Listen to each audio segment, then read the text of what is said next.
एक दफ़ा इनको समुद्री जहाज से जब अमेरिका में जा रहे थे तो ये और इनका दोस्त जो कप्तान जहाज चला रहा था, कप्तान से बोले कि भाई साहब आप अखबार नहीं पढ़ रहे हैं तो आपका अखबार हम पढ़ लें थोड़ी देर के लिए। तो कप्तान बोला पढ़ लो, लेकिन मुझे वापस चाहिए क्योंकि मैंने अभी तक पढ़ा नहीं है। स्वामी जी बोले ठीक है।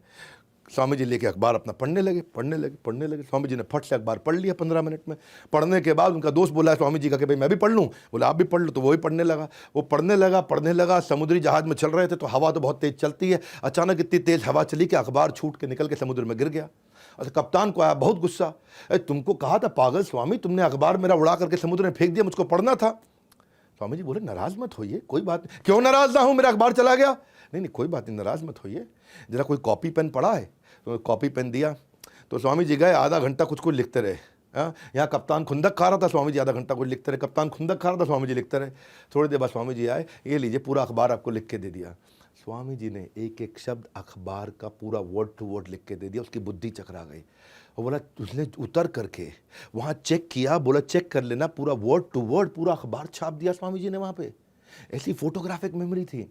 और वहीं पे कप्तान ने बोला कि ऐसा मैनिफेस्टेशन सुपर ह्यूमन पावर का ये ब्रह्मचार्य से आता है, लेकिन केवल ब्रह्मचार्य से नहीं आता। ये व्यक्ति अद्भुत है।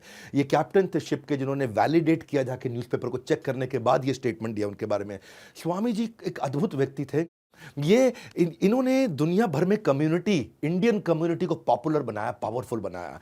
जो हमारी वैदिक संस्कृति थी उसको जाके पॉपुलर बनाया, पावरफुल बनाया। एक शिकागो में कॉन्फ्रेंस थी 1893 के अंदर। इनको जब इनवाइट किया गया, उस धर्म संवाद के लिए जब इनवाइट किया गया, तो सबको बताया गया कि ड्रेस कोड क्या है, फॉर्मल सूट टाई शर्ट, सब आके धर्म संवाद करने वाले। स्वामी जी धोती कुर्ते में पहुंच गए।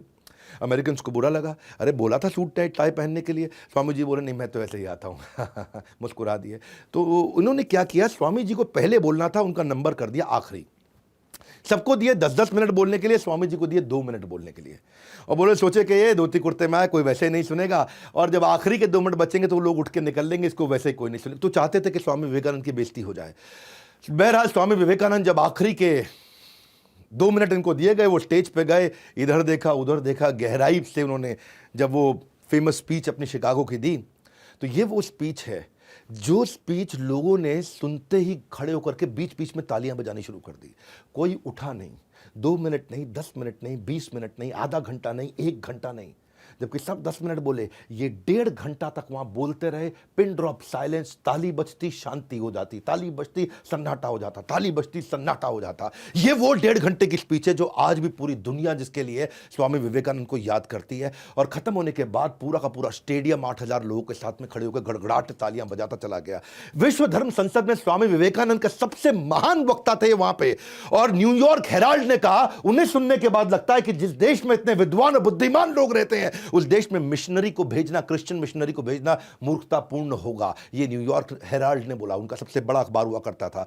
न्यूयॉर्क क्रिटिक ने कहा कि कई विद्वानों का भाषण अच्छा था, लेकिन हिंदू साधु स्वामी विवेकानंद के भाषण के आगे कोई टिक नहीं पाया। ये थे स्वामी विवेकानंद। रविंद्रनाथ टैगोर कहते हैं कि अगर इंडिया को जानना चाहते हो तो स्वामी विवेकानंद को पढ़ लो। इन्होंने भारत को जाकर रिप्रेजेंट किया पार्लियामेंट ऑफ रिलीजन में, शिकागो 1893। वेस्टर्न वर्ल्ड ने इंडिया को अथॉरिटी एक्सेप्ट किया धर्म के रूप में, ये पहली बार हुआ था। लेकिन क्या है, इंडिया आज भी ये देश की कम्युनिटी को पूरी दुनिया तक पहुंचाया। ये देश की कम्युनिटी को पूरी दुनिया को समझाया कि हमारी वैदिक धर्म की कम्युनिटी क्या है। बड़ा बिजनेस में मैं बिजनेस की कम्युनिटी को पहुंचाना चाहता हूं। स्वामी विवेकानंद हमारे आदर्श हैं, इसी भक्ति वेदांत स्वामी श्रील प्रभुपाद हमारे आदर्श हैं।